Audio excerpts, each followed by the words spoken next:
Et puis vous avez une toute petite partie des Blancs qui commence à grossir de plus en plus, notamment dans le monde anglo-saxon, on en parlait dernièrement, qui eux commencent à dire non, j'ai envie d'être fier de mon identité, j'ai envie d'être fier de ce que je suis, de mon histoire. Et dès qu'ils font ça, ce qui est autorisé chez n'importe quel autre peuple, dès qu'ils font ça, eux en tant que Blancs, dès que nous faisons ça, nous en tant que Blancs, de ne pas avoir envie d'avoir honte de qui nous sommes, simplement, nous sommes immédiatement catalogués comme suprémacistes blancs, comme extrême droite, fascistes, etc.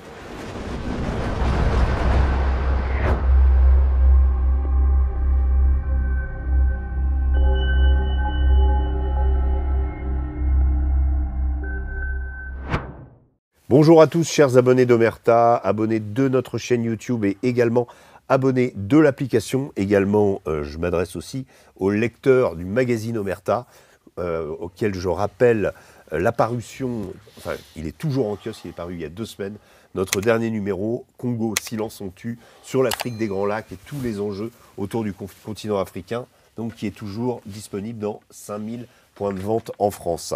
Alors aujourd'hui, je reçois pour la sortie de son livre Julien Rochdy. Bonjour Julien. Bonjour Régis. Alors Julien Rochdy, comment vous définir? Je vous ai dit tout à l'heure, vous êtes homme politique, vous avez été directeur du Front National de la Jeunesse à une époque. Vous me dites que vous n'êtes plus homme politique. Non, que Dieu m'en garde. Bon, ok.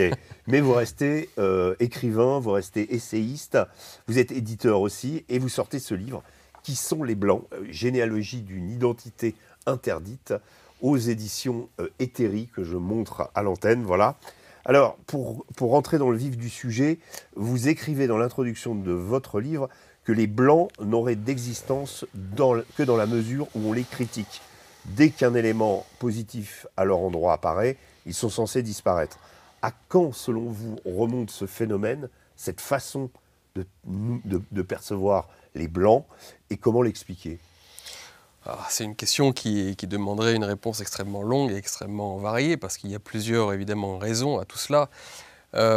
C'est vrai, vous avez fait bien de mettre le doigt sur ce qui est le plus frappant aujourd'hui dans la question des Blancs, sur la question des Blancs, c'est effectivement cette ambivalence totale. C'est-à-dire qu'on a le droit d'entendre parler des Blancs en permanence. D'ailleurs, on entend parler des Blancs aujourd'hui tout le temps.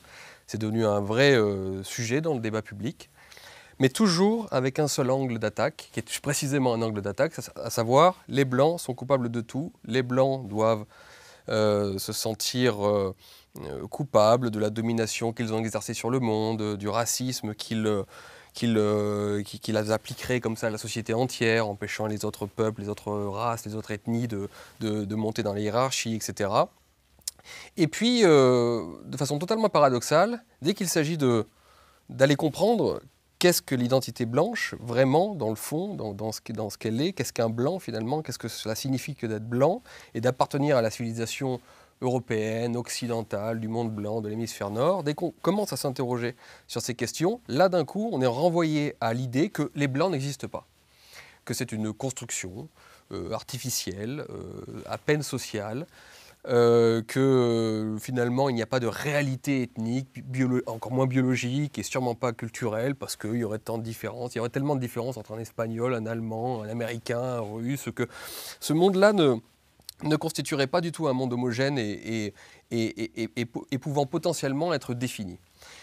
Et donc à la fin, on ne sait plus sur quel pied danser en fait. On est des blancs ou on n'est pas des blancs. On est des blancs parce qu'on est mauvais, mais est-ce qu'on est des blancs aussi en tant que civilisation, en tant qu'identité particulière? La gauche n'utilise qu'un seul versant de cette réalité ou de ce qu'il transforme en concept, à savoir les blancs méchants. Et moi j'ai voulu me poser la question de savoir, puisque je suis un blanc, puisqu'on me renvoie en permanence à ma qualité de blanc, à ma caractéristique de blanc, qu'on vous renvoie aussi, qu'on est tous renvoyés en tant que blanc à notre qualité de blanc, à un moment, on doit se poser la question, qu'est-ce que c'est que d'être blanc? Alors, précisément, vous dites, si les Blancs existent, nous sommes en droit de leur dire qui ils sont. Vous pensez aujourd'hui qu'il y a des Blancs qui ne savent pas qui ils sont? Alors, non seulement il y a beaucoup de Blancs qui ne savent pas qui ils sont, et lorsqu'ils le savent ou croient le savoir, ils se trompent. Parce que, en fait, les Blancs se divisent en deux aujourd'hui, pour faire de très grossier, évidemment. Il y a les Blancs qui vivent encore dans le fantasme des années 60, 70, 90 essentiellement, c'est-à-dire la fin de l'histoire, le colorblind, les races n'existent pas, les hommes sont tous égaux, vraiment être blanc, jaune, vert, tout ça n'a aucune espèce d'importance. Les races sont une invention au point même, je vous le rappelle, que François Hollande a supprimé le mot race du dictionnaire. Donc il fallait vraiment éliminer cette idée-là, ça n'existe plus. Nous sommes tous en farandole mondiale, mondialiste, globaliste, nous allons tous finir main dans la main et tous nous métisser dans un métissage universel. Donc beaucoup de Blancs pensent de cette façon, de façon universaliste. Ce sont les seuls d'ailleurs dans le monde, hein, mais beaucoup de Blancs sont encore dans cet état d'esprit. La couleur n'existe pas, ou si elle existe, c'est qu'une question d'épiderme, ça n'a aucune signification. Et quand elle est affirmée, en fait, on est accusé de racisme. Voilà. Il y a la deuxième partie des Blancs qui, eux, ont conscience que les Blancs existent, mais c'est ce qu'on disait au tout début. Cela existe en tant que catégorie qui doit battre sa coulpe, quoi, qui est mauvaise, qui a dominé le monde, qui a mis le monde en esclavage, qui a colonisé la terre entière, qui a imposé le patriarcat, qui continue avec ses histoires de racisme, etc. Donc vous avez soit des Blancs encore totalement indifférents à la couleur de race parce qu'ils pensent que le monde entier doit finir métissé, cosmopolite et sous un état mondial en gros, ou alors vous avez les Blancs d'extrême gauche, de plus en plus nombreux, qui s'accusent et qui se détestent en tant que Blancs. Et puis vous avez une toute petite partie des Blancs qui commence à grossir de plus en plus, notamment dans le monde anglo-saxon, on en parlait dernièrement, qui eux commencent à dire non, j'ai envie d'être fier de mon identité, j'ai envie d'être fier de ce que je suis, de mon histoire. Et dès qu'ils font ça, ce qui est autorisé chez n'importe quel autre peuple, dès qu'ils font ça, eux, en tant que Blancs, dès que nous faisons ça, nous, en tant que Blancs, de ne pas avoir envie d'avoir honte de qui nous sommes, simplement, nous sommes immédiatement catalogués comme suprémacistes blancs, comme extrême droite, fascistes, etc. Alors, il y a un... Vous allez très loin, vous remontez sur les origines, justement, des peuples blancs, et vous dites les blancs sont des... Ça m'a moi-même surpris, c'est pour vous dire qu'on est parfois conditionné, vous dites les blancs sont des enfants du froid. Et pourtant, pendant toute notre éducation, pour moi dans les années 80, on nous enseignait qu'on avait un ancêtre commun à toutes les races qui s'appelait Lucie, qui venait d'Érythrée, et que nous serions en fait des Africains à la base. Tous les continents étaient reliés, et puis un jour on est arrivé en Europe, on s'est dépigmenté, ou je ne sais pas ce qui s'est passé. C'est quand même comme ça qu'on a appris les origines de l'humanité. Bah oui, on a beaucoup insisté sur... Cette notion de froid, on ne l'a pas, et après vous la démontrez. Évidemment, on a beaucoup insisté sur l'origine africaine de tous les hommes, et donc, puisque l'Européen venait d'Afrique, après tout, pourquoi refuser aux Africains de venir en Europe aujourd'hui? C'était aussi la façon de justifier l'immigration. Évidemment, il y avait ça derrière, hein, c'était l'idée. Et aujourd'hui encore, on l'entend chez des jeunes enfants qui nous disent « Mais non, mais on vient tous d'Afrique, alors bon, si on vient tous d'Afrique, on peut tous finir en Europe. Ouais. » Alors que, en réalité, il y a des hommes qui sont... Alors, il y a une théorie qui dit ça. Aujourd'hui, la théorie majoritaire, c'est effectivement la sortie d'Afrique. Il est vrai qu'Homo sapiens a quitté l'Afrique à partir de moins 70 000 avant Jésus-Christ, et c'est autour de moins 50 000, il s'installe en Europe. Et précisément, il y a des hommes, des Homo sapiens qui sont restés en Afrique, et d'autres qui sont allés vivre pendant plus de 50 000 ans dans l'hémisphère nord, sous une ère glaciaire, parmi la plus terrible de toute l'histoire de l'humanité, c'est certain, et même de l'histoire du monde. Donc pendant 50 000 ans, les Homo sapiens qui vivaient dans l'hémisphère nord, en Eurasie, ont dû s'habituer à une ère glaciaire, à un climat glaciaire, dans lequel il faisait extrêmement froid, évidemment, qui était terrible, qui imposait une sélection naturelle dramatique, qui obligeait certaines cultures, certaines sociabilités à s'installer pour pouvoir ne serait-ce que survivre, qui a eu plein d'incidences comme ça, à la fois sur nos physiques, la coloration plus claire de la peau, les cheveux blonds, les yeux bleus, sont des effets de cette vie dans l'hémisphère nord à l'époque glaciaire. Mais cette époque glaciaire, pendant 50 000 ans, a aussi eu des incidences culturelles et sociales et psychologiques, j'allais dire. Alors évidemment, tout le monde reconnaîtra que, oui, s'il y a des blancs, c'est à cause de la glace, à cause de l'ère glaciaire. Mais aujourd'hui, on aura peur de dire que peut-être que de vivre sous une ère glaciaire, ce n'est pas exactement la même chose que de vivre dans un climat tropical, en termes d'adaptation, en termes de sélection naturelle, en termes de culture à adopter. Donc voilà, moi je pars du principe, parce que c'est quelque chose que je découvre dans toute l'histoire des Européens, des Blancs, que certaines dispositions psychologiques viennent précisément de cette ère glaciaire. Parce qu'on ne peut pas faire vivre indifféremment des tribus humaines pendant 50 000 ans, ce qui est gigantesque, sous un climat absolument terrible, sans que ça n'ait de conséquences sur leur façon d'être. Et d'ailleurs, le premier chapitre de votre analyse s'appelle « Survie ». Oui. C'est donc de cette survie des origines que va découler tout le reste, finalement. Moi, c'est ce que je pense. Alors évidemment, Il y a plusieurs, comme vous le savez, il y a plusieurs façons d'aborder l'histoire. On peut penser l'histoire en termes de rupture, en termes de hasard, en termes de, finalement, causalité différenciée. D'un coup, l'histoire part dans cette direction alors qu'elle aurait pu partir par ici. On peut penser l'histoire de cette façon, c'est certaines écoles. Moi, j'appartiens à une école, c'est un peu grandiloquent, mais j'appartiens à, disons, j'ai comme idée que les choses se répondent dans l'histoire. Qu'on peut retrouver des corrélations, certains échos entre le passé, le présent et sûrement le futur. Et ce que je vois dans l'histoire des Européens, c'est justement des choses qui reviennent en permanence, qui reviennent dans le christianisme, qui reviennent dans certains grands moments de leur histoire, les Lumières, etc. Et des moments qui ne sont jamais des vraies ruptures, mais qui sont des échos à des choses plus anciennes. Et effectivement, je trouve que l'ethnogenèse première des Européens vient de cette ère glaciaire, vient de cette survie de tous les instants, qui a développé chez eux des qualités, et des défauts d'ailleurs, parce qu'il n'y a pas que des qualités, psychologiques, sociales, des façons de faire, d'être, de croire même en la divinité, qui se retrouvent à tous les moments de l'histoire des Blancs. Alors, c'est intéressant parce qu'au fil de cette analyse que vous faites, qui va passer par le monde germanique, enfin, d'abord Athènes, non, même pas avant, donc l'ère néolithique. Ensuite, vous arrivez sur Athènes, Rome, le monde germanique et ce qu'ils apportent à chaque fois. Puis ensuite, la Renaissance, l'esprit des Lumières, etc. Mais ce qui est intéressant, c'est qu'en même temps, vous faites une analyse où vous expliquez que si on veut être acceptable dans les sphères universitaires, par exemple, il faut toujours, sur ces questions-là, maquiller ses intentions. Vous dites on ne parle plus des Ariens ou des Indo-Européens, mais des Européens, mais plutôt, même des Européens, mais plutôt de l'Occident. C'est-à-dire qu'on fait des notions qui, finalement, cachent un petit peu les intentions. Alors, Camus disait que mal nommer les choses, c'est ajouter du malheur au monde.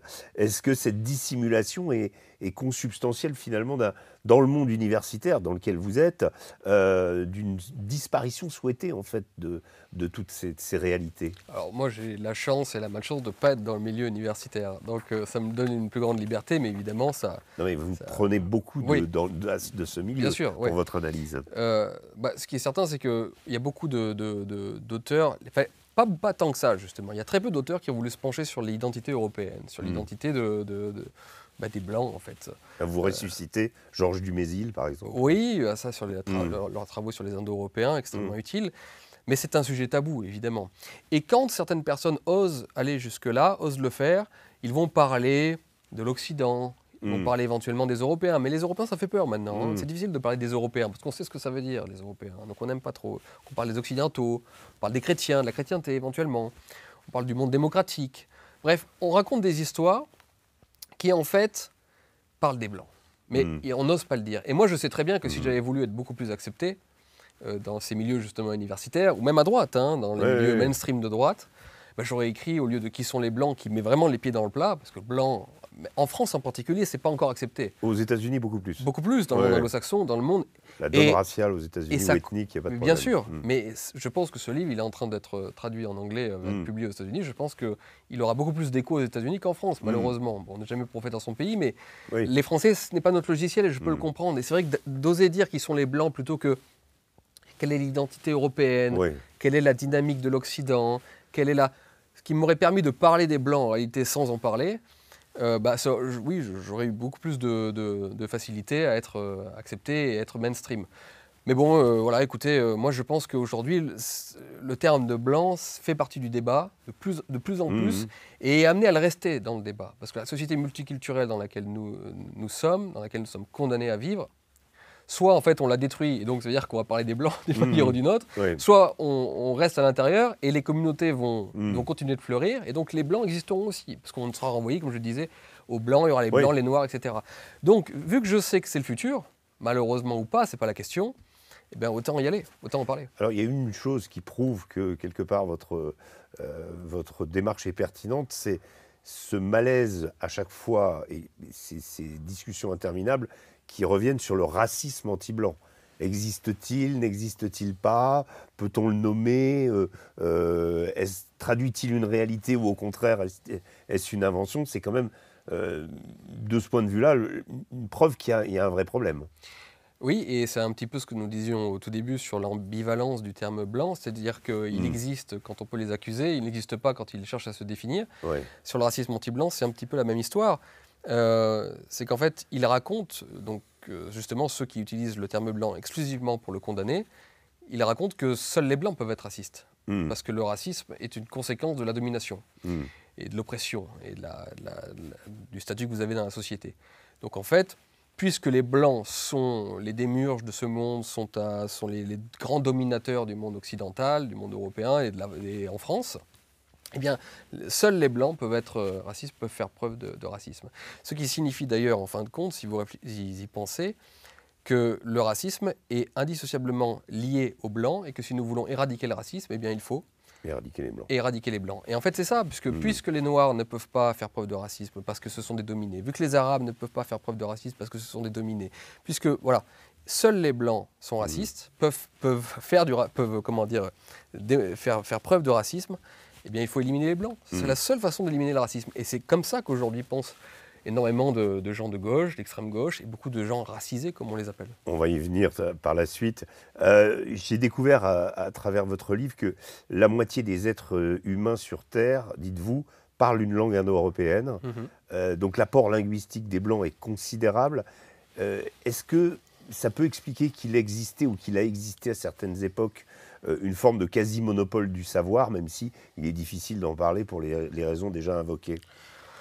Oh, ça, je me suis amusé justement quand je parlais des réminiscences, des choses qui reviennent et qu'il n'y a jamais de vraies nouveautés. À l'époque du Christ, on parle aujourd'hui, vous savez, on parle beaucoup de la mondialisation, de l'anglais qui s'est diffusé partout, et finalement tout le monde parle la langue du grand méchant occidental. Mais à l'époque du Christ, en l'an 1, les 2/3 de l'humanité parlaient des langues indo-européennes. Donc pour dire, en proportion, c'était encore plus grand. La mondialisation blanche, entre guillemets, était déjà plus forte à l'époque du Christ qu'aujourd'hui.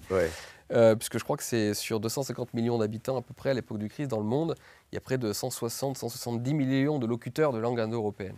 C'est dire. Je ne sais pas, dépositaire du savoir, je n'irai pas jusque-là, mais en tout cas, c'est sûr que l'influence européenne, même d'ailleurs quelque chose d'assez extraordinaire, on parle de la colonisation du 19e siècle, qui se serait imposée grâce à la supériorité technique des Européens. Donc on aurait colonisé le monde parce que nous maîtrisions davantage d'armes, etc. En fait, la colonisation des Européens sur le monde, la première a eu lieu il y a plus de 3000 ans. Et pour les mêmes raisons. C'est-à-dire que quand les Indo-Européens quittent le Caucase, quittent les steppes pontiques au-dessus de l'Ukraine aujourd'hui, enfin en Ukraine, pour envahir la Perse, l'Inde, une partie du Proche-Orient, ils ne vont pas nécessairement vers l'ouest. Non, ils colonisent l'Europe, mais ils colonisent aussi une grande partie du monde. Jusqu'en Chine avec les Tochariens. Tout le royaume toute la province du Yin-Yang appartenait aux Tochariens, c'est-à-dire aux Indo-Européens. Donc c'était il y a moins de 3000 ans, c'était il y a plus de 3000 ans. Et ils le font parce qu'ils sont montés sur des chars de guerre, qu'ils maîtrisent le cheval, les armes en bronze, la hache. Et ils arrivent, ils déboulent sur des populations qui sortent à peine du néolithique, qui sont encore à l'âge de pierre. Et déjà, ils voient des Blancs débarquer avec une supériorité technique et venir les coloniser. Donc vous voyez, c'est une vieille histoire. Ouais. Alors, à un moment du livre, vous posez la question, le christianisme, vous avez évoqué l'époque du Christ, mais comme religion du livre, née en Orient, est-elle étrangère à l'homme blanc? Alors, Nietzsche considère qu'il est l'élément de décadence qui est, on va dire, par rapport au sommet qui étaient les cités grecques. Vous citez aussi Joseph Heinrich, qui considère au contraire qu'il est la source principale des accomplissements prodigieux de la civilisation européenne. Qui faut-il croire? Ah bah ça c'est le grand débat là, qui a fait pas mal parler dans ce livre, dans les milieux de droite qui s'intéressent à toutes ces questions. C'est un sujet qui traverse nos écoles, à savoir si le christianisme est un facteur de grandeur européenne ou si au contraire c'est un facteur de décadence et qu'il a été une véritable rupture dans notre histoire. Après, il y a des gens qui adorent le christianisme comme Joseph Heinrich, mais qui pensent que c'est une rupture. C'est-à-dire, ils vont penser, par exemple, que c'est dans le haut Moyen-Âge et ensuite, en s'installant petit à petit à l'époque médiévale, que le christianisme va créer des conditions psychologiques particulières qui vont permettre l'apparition de la modernité avec la Renaissance et puis faire le monde moderne tel que nous le connaissons. Moi, en fait, je suis en désaccord avec les deux, avec Joseph Heinrich et avec Nietzsche. parce que je ne pense pas que le christianisme est un élément étranger à l'Europe qui a apporté la décadence à la civilisation européenne, pas du tout. Et je ne pense pas que le christianisme a été le facteur X de la supériorité européenne et du monde moderne. Moi, je pense que le christianisme trouve ses racines anciennes dans l'ère glaciaire, déjà, dans la psychologie des Européens, et que le christianisme était fait pour s'adapter particulièrement bien à l'Europe, pour plein de raisons qui sont complexes et longues à énumérer. Mais je trouve justement dans la psyché chrétienne, dans ce que le christianisme va vraiment apporter à l'être européen, des choses qui existaient déjà à Rome, qui existaient déjà en Grèce, qui existaient déjà à l'ère glaciaire. Je peux vous en citer pas mal. Hein. Mais, Oui, puis en plus, après, il y a des structures issues du monde chrétien qu'on retrouve dans la République française. Il y a un modèle de société, finalement, Totalement. qui se perpétue même sans religion, en fait. Pour moi, le christianisme va renforcer des caractéristiques psychologiques qui existaient déjà en Europe. J'en parlais il n'y a pas très longtemps, là, pas plus tard que tout à l'heure. Je parlais par exemple de la capacité à ressentir la culpabilité intérieurement. Vous savez, c'est quelque chose qui a été étudié en anthropologie. Il y a des cultures de la honte, où on cherche à faire honte aux autres quand ils font quelque chose de mal, des cultures de la peur et des cultures de la culpabilité. C'est-à-dire que lorsqu'on fait quelque chose de mal, on le ressent en soi. C'est en soi qu'on l'éprouve et on s'accuse soi-même. Et cette culture de la culpabilité, bien sûr, lorsqu'elle est poussée à l'extrême et qu'elle devient pathologique, amène à l'antiracisme d'aujourd'hui. Mais beaucoup disent que c'est le christianisme qui a apporté ça à l'Europe et à l'homme européen. Et j'en parlais donc tout à l'heure, et je disais mais non, on le voit par exemple déjà chez les Grecs, l'altérité, la capacité à se mettre à la place de l'autre dans les pièces de théâtre tragique. Oedipe, qui lorsqu'il couche avec sa mère sans le savoir et tue son propre père, lorsqu'il le découvre, il est roi, il est roi de Thèbes, il pourrait le cacher et se dire bon, personne ne m'a vu, tout va bien. Il se sent coupable intérieurement, il va se crever les yeux. Donc et j'essaie de trouver la raison pour laquelle ce sentiment très très particulier, très spécifique aux Européens, qui est que lorsqu'on fait quelque chose de mal, on se sent mal intérieurement, même si personne ne nous a vus, on se sent coupable. Ce sentiment précède le christianisme. Il va être effectivement amplifié par le christianisme, mais il ne le crée pas. Très intéressant. Alors, ensuite, comme je l'ai dit, on parlait donc de l'influence germanique, la force, vous avez intitulé votre chapitre, la Renaissance, l'esprit des Lumières, et puis vous débouchez sur la période contemporaine que vous intitulez nihilisme. Est-ce que finalement, quand on voit l'itinéraire et tout ce qui en découle, les Blancs ne sont-ils pas finalement victimes d'eux-mêmes, de ce qu'ils ont été à travers l'histoire ? Si, c'est bien la malheureuse conséquence. Je crois que les derniers siècles, les 2 derniers en particulier, ont poussé à l'extrême toutes les caractéristiques des Blancs. Leur militarisme, leur impérialisme, leur sens du travail, leur sens de l'effort, leur moralité exacerbée, qui les poussant à une culpabilité folle. Je fais la liste de toutes ces qualités qu'on retrouve dans toute leur histoire, qui, à partir du 19e siècle, vont être poussées à l'extrême. Toutes leurs qualités et leurs défauts. Et du coup, toute qualité poussée à l'extrême devient un défaut. Et en fait, nous sommes arrivés à ce moment de déréliction où nous ne savons plus exactement qui nous sommes et nous rejetons notre histoire parce qu'on n'y voit que du mal, parce qu'on a mal digéré justement l'immense domination que nous avons exercée pendant plusieurs siècles et cet esprit de culpabilité qui n'a pas été en mesure de s'appliquer à la réalité, de devenir quelque chose de réaliste. On vit dans le fantasme, un nouveau fantasme du maître pathologique. Comment je suis un peu brouillon, c'est un petit peu compliqué. Ce que je veux dire, c'est que l'homme blanc dominait le monde et aujourd'hui, il le domine d'une autre façon, en se sentant coupable d'être toujours finalement responsable du monde entier, mais en tant qu'individu contrit, individu qui s'en veut. Et finalement, c'est toujours lui le maître. C'est lui qui doit s'occuper du monde entier, qui doit régler tous les problèmes. Et si les choses vont mal, forcément, c'est de sa faute à lui. Ça ne peut pas être de la faute des Africains si l'Afrique va mal. Ça ne peut pas être de la faute du monde arabe si le monde arabe va mal. Ça ne peut pas être de la faute... Non, c'est toujours de la faute des Blancs.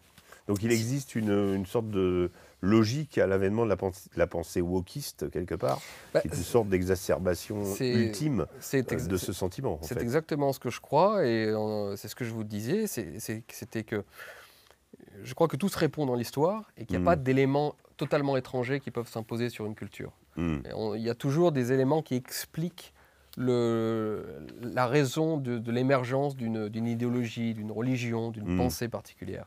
Je pense que malheureusement, le wokisme est une expression des Blancs, une expression de leur culture profonde, pathologique, mais qui existe vraiment. Ah, c'est intéressant parce qu'une bonne partie de cette idéologie est portée et revendiquée par des Blancs. L'extrême gauche, cousine de cette idéologie, n'échappe pas à ce phénomène. Il suffit de regarder la photo du comité de soutien à Aymeric Caron à Paris lors des dernières élections législatives pour se rendre compte qu'elle ne comporte que des Blancs. Bien sûr. Moi, j'ai envie de vous demander quand même qu'est-ce qui les motive dans le fond. Est-ce que c'est ce qu'on peut appeler une haine de soi? Je pense aussi au caractère obsessionnel de la lutte contre l'extrême droite, par exemple, chez quelqu'un comme Raphaël Arnaud. Est-ce que ce n'est pas lié au fait qu'il y a un vrai problème identitaire et psychologique profond chez beaucoup de Blancs, en fait, qui fait qu'ils se haïssent? Il faut que la morale trouve ses objets. Et vu que le monde blanc s'est déchristianisé, eh bien, ces dilections particulières des Blancs qui sont d'éprouver de la pitié, d'avoir de la morale, de se sentir coupable, toutes ces choses dont nous avons parlé, eh bien, il a fallu qu'elles trouvent d'autres matières pour s'exprimer. Et à partir de 1945, je pense que nous sommes entrés dans une hérésie chrétienne qui a été la religion antifasciste. Une hérésie totale qui s'est constituée comme une véritable religion, avec ses figures du mal. Adolf Hitler, c'est le mal absolu, les méchants, les gentils, tout ce qu'incarnait l'Allemagne nazie, est devenu évidemment l'expression du démon, etc. Et en fait, je pense que ce que nous vivons aujourd'hui, c'est la fin de cette hérésie, la fin de cette nouvelle religion sécularisée, qui a vraiment structuré la mentalité de l'homme occidental depuis 70 ans, l'antifascisme, ou alors l'humanisme démocratique ou libéral, on peut l'appeler, mais c'est la même chose. Et en fait, cette hérésie est en train de disparaître. Les hommes blancs quand même se réveillent aujourd'hui à de nouvelles réalités. Et comme toute hérésie en train de mourir, eh bien, il y a des extrémistes. Et je pense que ces gens-là sont les défenseurs de cette vieille religion dans laquelle ils ont baigné. Ils sont devenus des conservateurs, en fait. Oui, et puis même pire, ce sont devenus des islamistes de cette religion antifasciste, en fait. Et d'ailleurs, c'est facile, il suffit de leur parler pour s'apercevoir que pour eux, nous sommes le mal absolu. Il ne faut pas nous parler, nous sommes des véritables démons. Et je pense que ces gens sont les derniers sectateurs de cette religion antifasciste en train de mourir en Occident. Écoutez, très bien, merci beaucoup Julien Rossi. Merci d'avoir répondu à nos questions et puis d'avoir décrypté un petit peu votre livre avec nous. Qui sont les Blancs? Généalogie d'une identité interdite, je rappelle, aux éditions Héthérie. Donc vous pouvez le trouver en librairie. Merci à vous, merci d'être venu. Merci beaucoup pour votre invitation. Quant à vous, j'espère que cette émission vous a plu et que vous reviendrez toujours plus nombreux la prochaine fois pour une nouvelle édition du Grand Entretien. D'ici là, je vous souhaite une excellente journée. Portez-vous bien. À très bientôt.